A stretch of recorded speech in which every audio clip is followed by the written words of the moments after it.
Kicking off the list at number 10, we have Hawkeye. As funny as it might sound to put Hawkeye first on a list about dangerous Avengers members, he's not to be messed with. And in the MCU, Hawkeye's had it pretty rough. He had his mind controlled in the first Avengers, he took out eyeballs for Loki, yuck. And then he comes out of retirement for like 2 hours, comes Civil War, and then he gets arrested and sent to the raft. And then his family disappears. So we catch up with Clint 5 years after Thanos snapped his dirty fingers, and we find him in Tokyo, and he's not the same guy that we once knew at all. He's taken out criminals, this time he's doing it the hard way, and he's suited up as a different character altogether. He's back this time as Ronin. And this is a dark time. He takes out so many people, and he takes them out violently as well. He uses his skills to do it in such a brutal assassin way.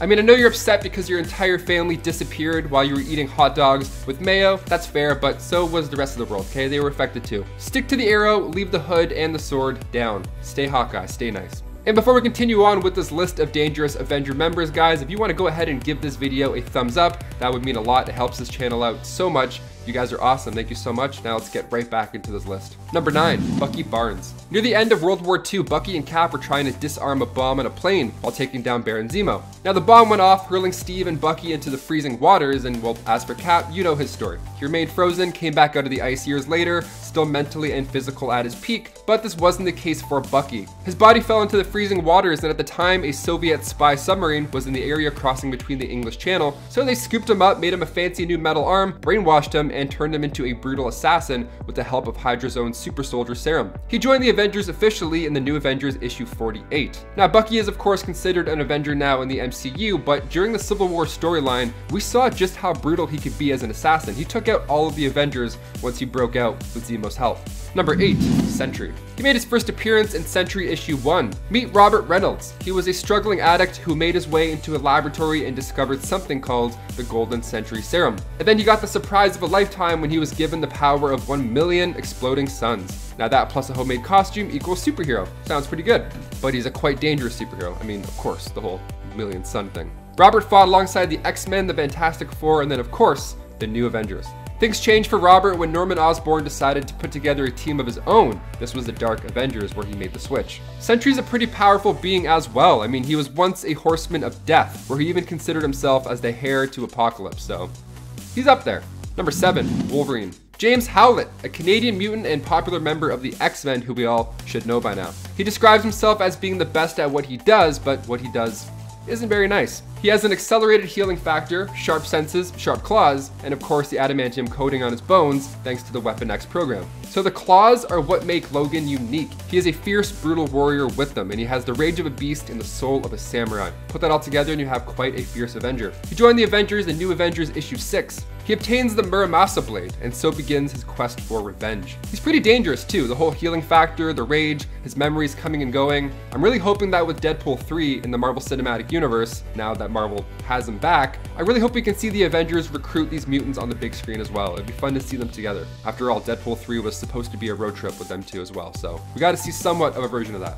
Number 6, Mockingbird. Barbara Morse made her comic book debut in Astonishing Tales issue 12. She studied at Georgia Institute of Technology, specializing in biology, and she worked with Dr. Wilma Calvin on Project Gladiator. Now the project was set to recreate the super soldier serum that created Captain America. Everybody was trying this. It worked and failed multiple times. But during this time, S.H.I.E.L.D. trained Bobby to be a spy. They also gave her the cool nickname of Agent 19. I mean, yeah, she was so good at gymnastics and flips, it would be stupid not to make her a superhero at this point. So she became Mockingbird in the 80s with Marvel Team Up issue 95. In 2011, she became a super soldier in New Avengers 13, so she finally has powers. When she was on the verge of dying, she was injected with this other version of the serum, and it saved her, thankfully. But it of course also gave her new super soldier abilities. She's skilled in hand-to-hand combat, like Kung Fu and Taekwondo, and she's known to be pretty dangerous when fighting in close quarters. Of course, being familiar in weaponry as well. She was one of the founding members of the West Coast Avengers, but she also was part of the New Avengers and the Secret Avengers as well. So she's been around for quite a bit. Fans actually got their hope up that Barbara would appear in the MCU. They actually thought Erin Kellyman was Mockingbird, but alas, she was revealed to be Flag Smasher, or leader of the Flag Smashers in the MCU. Number 5, She-Hulk. Jennifer Walters made her comic book debut in Savage She-Hulk issue 1. She's a brilliant lawyer who just happened to be the cousin of Bruce Banner. So when she was shot by Nicholas Trask, yeah, she was shot while she was defending a criminal who had been double-crossed by Trask. And she was also spreading rumors that she had enough evidence to lock away Trask, so he lashed out and shot her. So now, in order to save her life, a blood transfusion was required from none other than her family, the Hulk himself. She joined the Avengers in issue 221. Now, what makes Jen Walters stand out as a Hulk is that she's able to control her abilities, unlike Bruce. Tatiana Mason Lee is actually set to play the powerful Avenger in Disney's upcoming She-Hulk, set to release in 2022, and I can't wait to see how powerful she is on the big screen as well. Number 4, US Agent. John Walker, perhaps one of the most dangerous members to ever join the Avengers ranks. We're seeing this unfold currently in the MCU in Falcon and the Winter Soldier. So this war hero in the show was nominated to become the replacement of Steve Rogers, and this happened in the comics as well. This happened when Steve Rogers had to abandon his identity due to the Red Skull's manipulation of the Commission on Superhuman Activities. So somebody had to suit up, so the government needed this new figure, and in issue 333 of Captain America, titled The Replacement, we saw just who that was. He took on the role of Captain America briefly, but after he left, he returned again, but this time in his own version of a blacked out Captain America suit, and the shield is also less spangly. He comes back as US Agent and he's put to the test. He's forced to battle an Ironmonger, and he wants to take it down alone, because, you know, he's cool. The shield seems to work out for him pretty well, and in the comics, it was actually Taskmaster who trained him how to properly use that shield, who we have yet to see in the MCU because Black Widow is still delayed. Now yes, eventually he did join the Avengers. In West Coast Avengers issue 45, the government wanted an official in there to make sure all was running smoothly, so they sent in John Walker. I feel like the finale for Falcon and the Winter Soldier is going to be the introduction of the Thunderbolts, and I really hope US Agent joins a version of the Dark Avengers, because he's an amazing actor. I'm not quite done with him yet. Number 3, Quicksilver. The twin brother of Wanda Maximoff. I figured it was a great time to mention this speedy Avenger. Pietro Maximoff is the twin brother of Wanda, and in Avengers West Coast issue 57, he joined the team. Now, Pietro had been trouble for the team for a while now. I mean, he convinced Wanda to do what she did in the House of M storyline. He's framed the Avengers for treason at one point,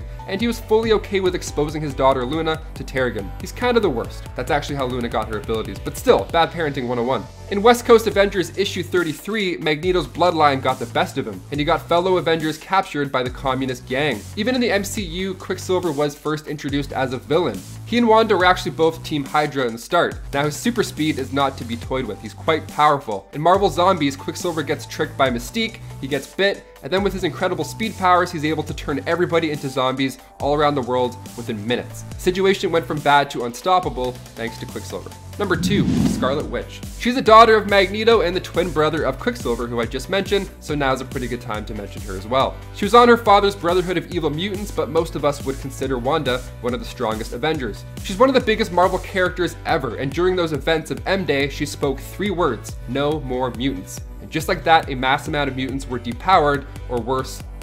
But that large number was 986,000, so only leaving a couple hundred left. In the MCU as well, we just watched Wanda go through quite the trauma. In WandaVision, we saw this over the course of 9 weeks, where she had a mental breakdown kind of similar to M-Day, and she trapped Westview in her hex. Now, of course, by the end of the show, she frees everybody and things look pretty back to normal-ish, but with that after-credit scene of her studying the Darkhold, and with the given knowledge that Wanda is in the next Doctor Strange movie, I feel like we've only scratched the surface of the Scarlet Witch's true abilities. And finally, coming in at number 1, we have Vision. Of course, Wanda's hubby, android hubby. The Vision is an advanced android to say the least. I mean, he came back from the dead in WandaVision and now he's matching his West Coast Avengers look more than ever, that all-white android look. He was first introduced in Avengers issue 57, created by Ultron using parts of the original Human Torch and the mind of Wonder Man. A little different than the MCU.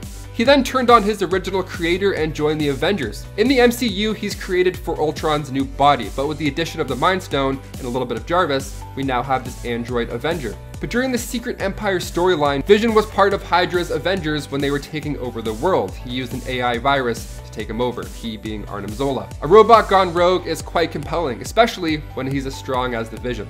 In the first issue, he's put to the test when the other Avengers are fighting him. He's easily able to take them all on. As long as he's on the good side, we should be okay. Otherwise, it's just gonna be a hot mess.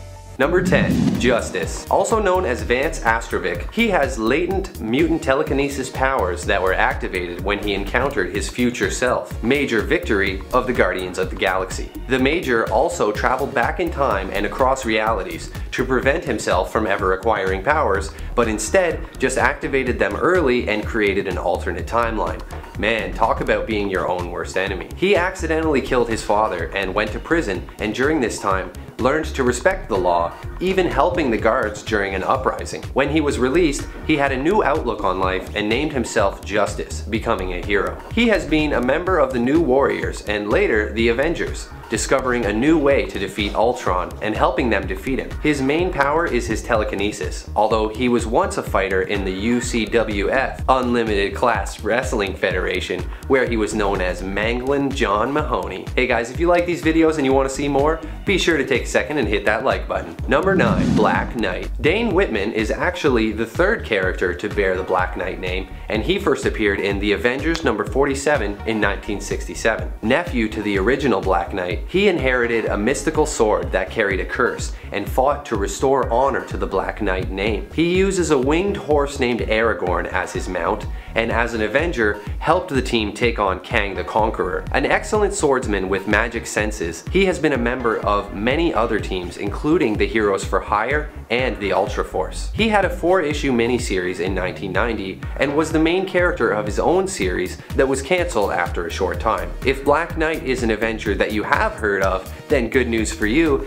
he'll be appearing in the upcoming Marvel film Eternals in 2021, played by Kit Harington. If you've seen Game of Thrones, then I'm sure you'll agree he's a great choice. Can't wait to see Jon Snow in the MCU. Number 8. Two-Gun Kid. In 1948, Marvel released their first ever Western comic book, Two-Gun Kid. An expert gunslinger wrongly accused of murder, he spends his life on the run, but does good everywhere he goes. Just him, his 2 6 guns, and his trusty guitar. Marvel had great success with this and went on to create a whole slew of Western themed comics, but I'll bet the kid never thought he would one day be riding alongside men in tights as a member of the Avengers. The kid met the Avengers when they went up against the time-traveling villain Kang in 1870 and got along really well with Hawkeye, so he just joins up and helps them take on Kang. Afterwards, he returns to the 20th century with the Avengers. In the modern era, he works alongside She-Hulk, hoping to become her colleague since she works at a law firm, but quickly realizes he'll never be able to catch up on all the new laws and instead becomes a bounty hunter. He rides around in an awesome jet cycle named Lightning, which he uses to fly around the city. Number 7. HELLCAT. Real name Patricia Walker. You might recognize her from Marvel's Netflix shows where she's guest starred, but did you know she was also once an Avenger? HELLCAT joined up with the Avengers in 1976, but actually had her own teen romantic comedy series before this called Miss America Magazine in 1944. Similar to Two-Gun Kid, this is a popular character that sort of slowly evolved into a superhero. She appears again in 1977 in The Defenders, where she meets the son of Satan, and the two later become married, a husband and wife occult investigation team. She is a well-trained martial artist and gymnast, with wrist-mounted claws and grappling hooks. Surprisingly, she has appeared in 5 different Marvel video games, including LEGO Avengers. Number 6. Moondragon. Heather Douglas was a young girl driving through the desert with her parents when Thanos' spaceship landed on Earth. Not wanting witnesses, he blew up their car, but Heather was thrown from the vehicle and survived. Her father's corpse is later reanimated to create Drax the Destroyer. Thanos' father, Mentor, found her and took her to his homeworld Titan, where she studied the Titan's ways and unlocked her latent psychic potential. However, she becomes influenced by the Dragon of the Moon, and believing she has successfully resisted its influence, takes on the name Moondragon. She was present when the Avengers confronted Korvac, using her powers to see into his mind while they fought. She later joins the Defenders alongside Valkyrie, and discovers she's still being influenced by the Dragon of the Moon. She manages to resist it for real this time, but as they are separated, she begins to die from mutated spores, and the dragon appears again, offering to save her life if she agrees to be its host. She does agree, and then, as an evil dragon, fights against the Defenders until the 4 of them sacrifice themselves to kill both her and the dragon. Number 5. Tigra. Greer Nelson was a costumed vigilante named Cat, who was enhanced by a doctor who gave her cat-like powers tied to her costume. She is later mutated into Tigra, a human-tiger hybrid created through a mystical ritual. Her feline physiology grants her a number of superhuman capabilities. In addition to the usual super strength and stuff, she has superhuman senses and a regenerative healing factor. Her teeth and claws are razor sharp, and capable of cutting through bone, stone, and even some metals. She wears a cat's head amulet as a talisman for her so she can change back and forth between her feline form. She became a part of the Avengers in issue number 211 and proved herself in battle against the Molecule Man. She eventually moves to San Francisco and becomes friends with Spider-Woman. She also helped out at Avengers Academy after the fall of Norman Osborn. Number 4. Falcon. Also known as Samuel Wilson, Falcon grew up in a tough Harlem neighborhood and his father was killed trying to stop a fight. His mother later died protecting her children from a mugging, and Sam eventually gets involved with the mob at one point, seeming like he would never become a hero. Red Skull uses the Cosmic Cube to give Sam the ability to telepathically speak with birds, especially a falcon that Wilson names Redwing. He is sent to take on Captain America, but Cap frees Wilson from Red Skull's control, and as Falcon, he becomes Cap's partner, and the two work together for a long time. Black Panther also helps out Falcon by helping to create his harness that allows him to fly. He joins the Avengers between issue 184 and 194, but finds out that he's just been drafted to fill a quota, and resentful of being a token, he quits as soon as he can. Number 3. Firebird. First appearing in Incredible Hulk number 265 in 1981, Bonita Juarez was walking across the desert of New Mexico when a huge ball of fire crashed down into the sand just 10 feet from where she stood. Bathed in extraterrestrial radiation, she later discovers she received fire-based superpowers. She believed the fireball was a manifestation of the American Indian legend of the Firebird, and so makes herself a costume and decides to become a hero with the name Firebird. She helped out the West Coast Avengers in a battle against Master Pandemonium, and later was recruited onto the Avengers during a spiritual journey during which she was going by the name La Espirita. She discovers that her powers were actually from an alien child's failed experiment and not an act of God, and after a brief crisis of faith, returns to the name Firebird. Her and the Rangers worked alongside Kane in Scarlet Spider Volume 2, helping him to battle against a monster made of pure energy. Number 2. Stingray. Walter Newell was an oceanographer and engineer supervising the construction of an underwater city. He designed a unique suit for deep sea exploration, basing the design on manta rays and taking up the name Stingray. He was ordered to investigate Namor,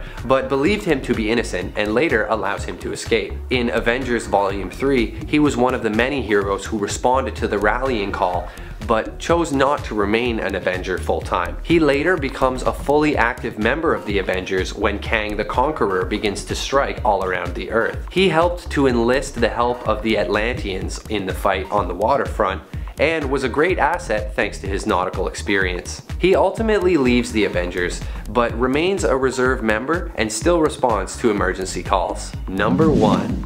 Demolition Man. Similar to Justice, D-Man was also once a wrestler in the Unlimited Class Wrestling Federation. Born Dennis Dunphy, he was raised in Detroit and idolized superheroes as a boy. A college football player, hoping to one day be drafted, he accepts an offer from the power broker, hoping he'll get the power he needs to become a professional football player. Unfortunately, he winds up too powerful to safely compete with normal athletes, so the power broker sets him up as a wrestler. After Captain America takes an interest in the power broker, Dennis allies with him. Later, he joins the Avengers informally. He designed and built his own costume, based on Wolverine and Daredevil suits, and he nearly dies in a plane crash, joins the US Army, and at one point joins Wonder Man's Revengers, dedicated to dismantling the Avengers. He even becomes bonded with a symbiote at one point, and is later turned into a vampire to save his life after he becomes mortally wounded. Number 10. Scarlet Witch.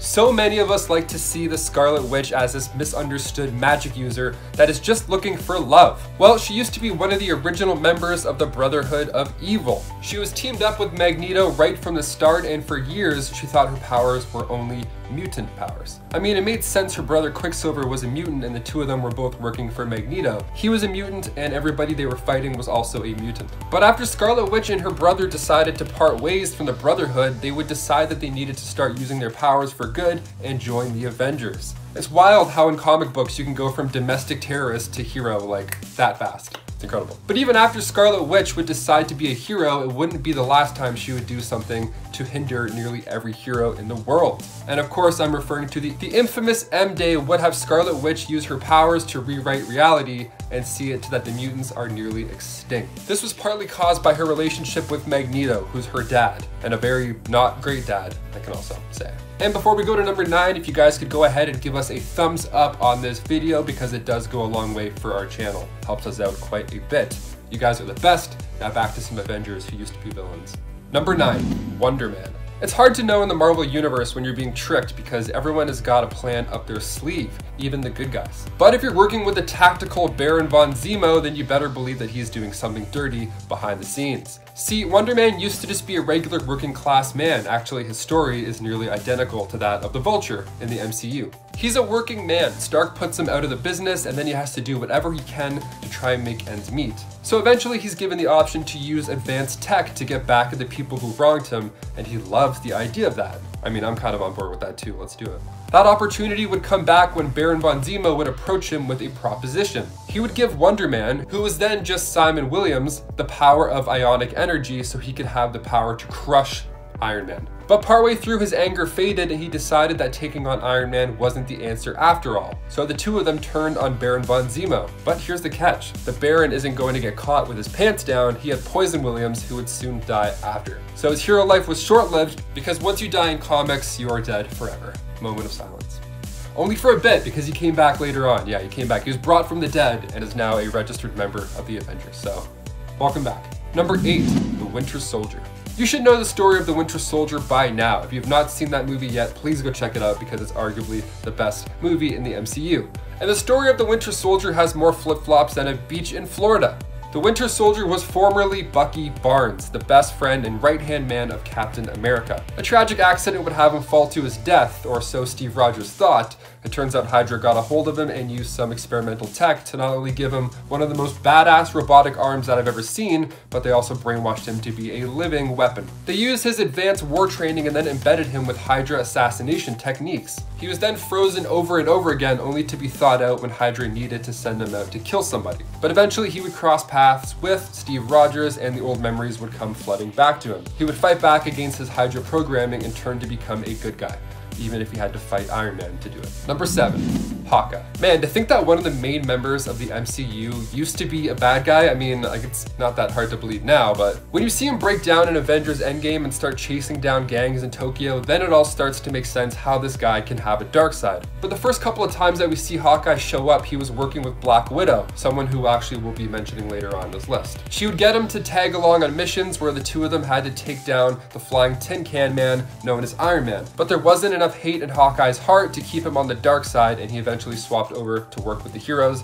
and since then, he hasn't looked back. Number 6, Loki. Now, never an official member of the Avengers, I mean, he didn't stand with them when every hero in the MCU teamed up to storm Thanos' army and save the universe, but he did some of the most heroic acts that set everything up so the Avengers could save the day. He summoned Surtur so that he could take out Hela. He teamed up with Thor to save the people of Asgard, and he even threw his life on the line to try and kill Thanos. The guy's time as a hero is pretty short-lived, but he did come through when it counted, and I think the Avengers will look back at him as one of the most heroic members of them all. Just saying. Number 5, Red Hulk. I really love the Hulk's villains. I mean, you have the leader, which kind of represents the opposite of the Hulk, all brains with very little brawn. But then so many of his other villains are just like him, but slightly different, and I wouldn't have it any other way. Let's just get 2 cannonballs and fire them at each other and see what happens. Boom. The results are usually pretty explosive. Well, if you didn't know, Red Hulk is the general who always wanted the Hulk dead. Thaddeus Ross. I guess he went down the if you can't beat him, join him line, thinking that when it came to taking out the big green beast, he was actually able to keep his identity a secret, but once it was finally revealed who he was, it would be Captain America that would team up with him. With the two of them having a military background, it kind of made sense. It also made sense for the Red Hulk to become a hero. I mean, Thaddeus wasn't that far off in his quest to stop the Hulk, even though the big green beast is a force for good most of the time. He would be seen as a threat to everybody else around him. And Thaddeus seemed to have better control over his version of the Hulk than Bruce ever did.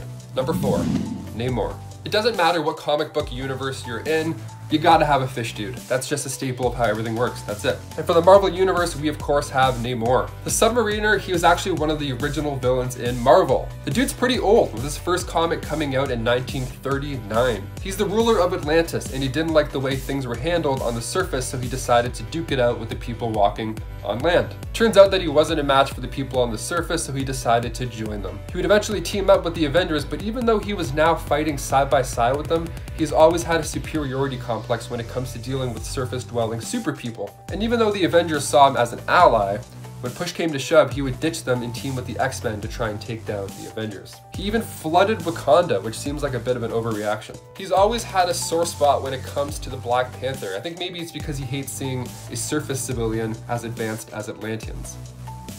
Could be. Number 3, Vision. Even though the MCU will have you thinking that Vision was made by the Avengers to take out Ultron, it was really the other way around. Hank Pym's least favorite kid would make the android as a tool to take out the Avengers. I guess he didn't feel like getting his hands dirty that day. Okay. Well, he should have done a better job at programming the damn thing, because while fighting the Avengers, Vision decides to swap sides and teaming up with the good guys, which in the end seems to be the worst possible thing that could happen for Ultron. You build something to kill the Avengers, but then it turns on you, and then the Avengers are now stronger, but then all the secrets that this machine knows about you will be leaked to them. But now Vision has become one of the most famous members of the Avengers, with him and Wanda starring in the new WandaVision TV show on Disney+.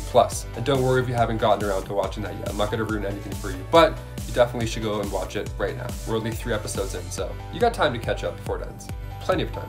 Number 2, Black Widow. I mean, her name is Black Widow, so I mean, that's not usually how heroes are named unless they're an anti-hero, like the Punisher, you know? It should be no surprise that she's super sneaky, and she actually used to be one of Iron Man's greatest villains. The Black Widow started out as an agent sent over from Russia to bring down one of the founding members of the Avengers. It's kind of weird to think that in Marvel universes that would be developed down the line, she would be one of the founding members. It's awesome. But the villain was just so popular that nobody wanted to see her go. And after the Cold War ended, the story of a Russian agent that was sent over to dismantle a part of America that everybody loved just wasn't as compelling as it once was. And number 1, Doctor Doom. Now I know this is only for a limited time, but it's still so wild that it deserves a spot on this list, a very high spot on this list. We're talking about the same Doctor Doom that once was ruling Battleworld, the same Doctor Doom that stole Odin's powers, the same guy. He's one of the biggest, baddest villains that gives Thanos a run for his money with the amount of schemes that he's pulled. Well, there was a time when Victor Von Doom suffered a pretty serious blow to the head,